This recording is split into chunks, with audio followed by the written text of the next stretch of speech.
Well, good morning, everybody, and welcome to another edition of You and Me and Multiple Sclerosis. My name is Pam, and I've been living with multiple sclerosis for 37 years. I'm not a doctor or a medical professional of any kind, but what I will say is that I've become quite an expert on living day to day with multiple sclerosis, and I've thought quite a lot about what that means for me.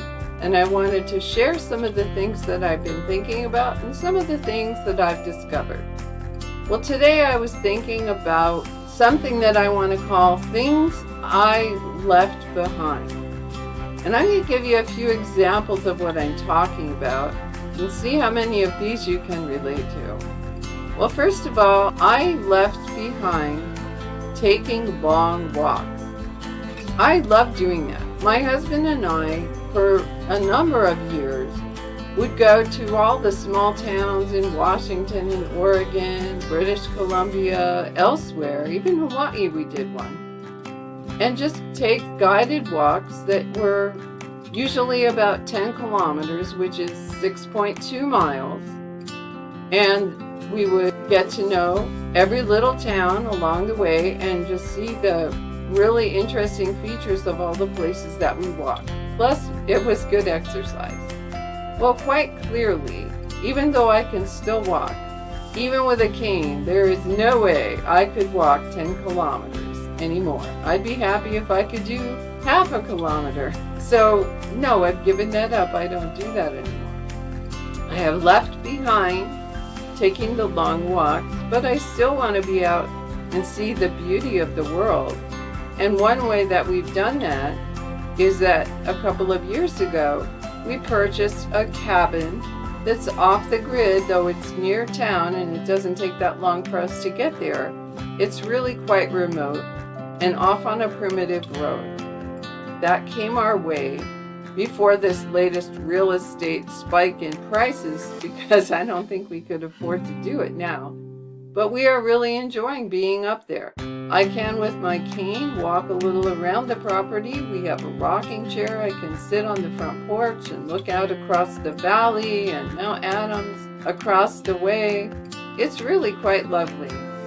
Now, it isn't a total substitute for all the long walks in the different places, but it gives me access to a different slice of the world, and it gives me a chance to get out and breathe fresh air and just enjoy the beauty of our world. So that's one thing that I have left behind me. Another one is driving. And that, of course, is something that most of us in our adult lives, we consider very important for necessity, for the feeling of independence, for being able to do things just by ourselves, like Christmas shopping or whatever.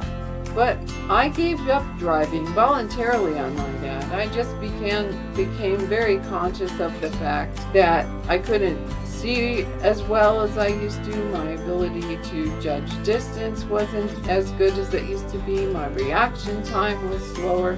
I felt like it was only a matter of time before I had an accident, so I voluntarily gave it up. But what I have found instead is that people drive me places, and there are some benefits to that. Now, my husband, of course, is number one. He takes me many places, but my friends also. And what's been really heartening is that they rarely even have to ask me if I want to ride. They just say, "We'll pick you up." It makes me feel like they really wanted me along, and it's not a problem at all. In fact, I've gotten to know people better than I might have gotten to know them if we hadn't been doing that. Because on those drives, we talk. Sometimes we park in my driveway and talk afterwards. It's been quite wonderful, actually. So what I have lost in freedom and independence, I think I have gained in relationships, and also just freedom of a different kind, because I no longer have to worry about parking my vehicle or keeping it full of gas or whatever. But rest assured, and as you well know if you've been watching my videos, I still have my car. And my car is important to me, not even just for itself, though I do think it's a beautiful car, but it also holds all those memories from my 20s, my 30s, and into my 40s, all the years that it was my daily driver, all the adventures that I went on with that car, and how much that car was a part of my life. Someday I should do a video just on all the weird things that my car and I got up to. But even though I don't drive that car anymore, I can still sit in it, I can sit behind the wheel of it in the garage, I can take care of it. My husband drives it, and I get the unique experience of being in the passenger seat, which I never really used to do at all. There was no reason for me to ever be there. But now I'm finding out what life is like from that side of the car.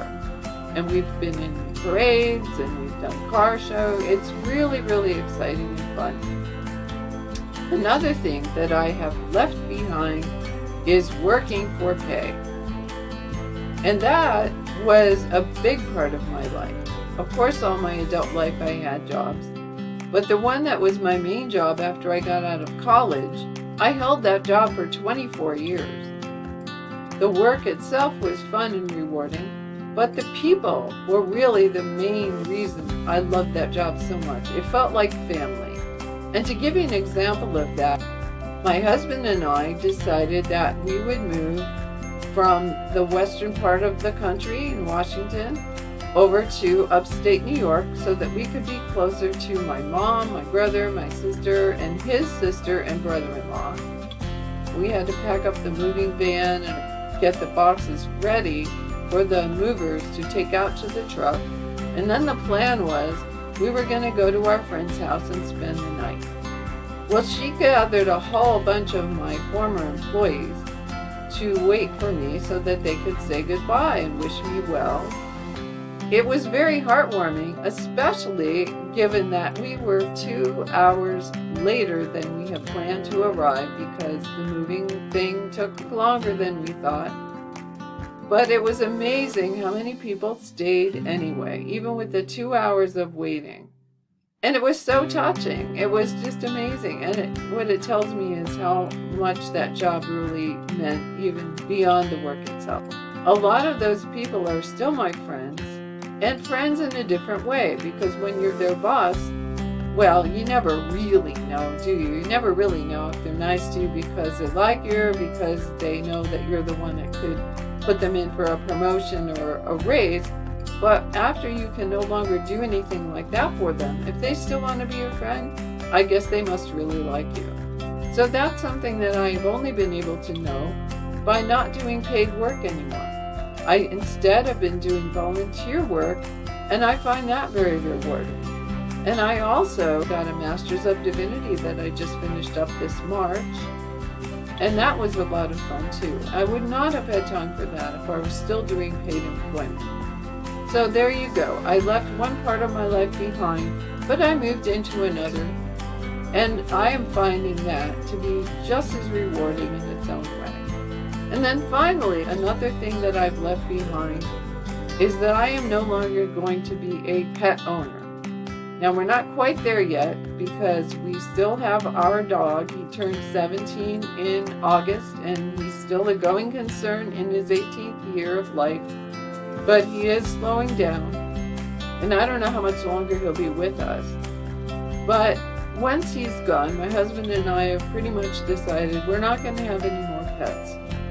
That's kind of a tough one, even though I understand why it's necessary, especially when you think about cats, because they require litter boxes, and litter box work is really not fun, right? It's about the most unpleasant household task. Maybe cleaning toilets is worse, I don't know. But it is also quite strenuous.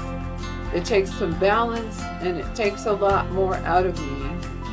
And for my husband to be stuck with that job, that's not fair at all. You know, that may be the hardest one for me of all. But I have left that part of my life behind, and I've moved on. And I want you to think about that too. I hope that you'll be thinking about that same thing, that you haven't lost something. You haven't been forced to give something up. If you look at it that way, it only makes you feel like you've been deprived, and that you're living in the past, that your memories of what you used to be able to do and the things that you were capable of were what defined you, and your life now is on a downward spiral. Oh my goodness, that's very depressing. Don't think that. Just as I have done, you can decide that you have left certain things behind and you have moved forward into your life as it is now and your life as it will be for as many years, decades, whatever, as you have on this earth. And maybe part of this philosophical stance is because I'm in my early 60s now, and I'm looking back on my life and saying, yeah, I'm quite happy with my memories, and I am happy with my present, and I'm optimistic about my future. And I really would like to know from your perspective if this is something that you would agree with. I'd really like to know if you are looking forward to your future and realizing that there are things that are good in your life now, even though they might be different from what you did in the past. Well, leave me a comment. Let me know. I will let you get back to your regular life now. Thank you for watching, and I will see you again in my next video.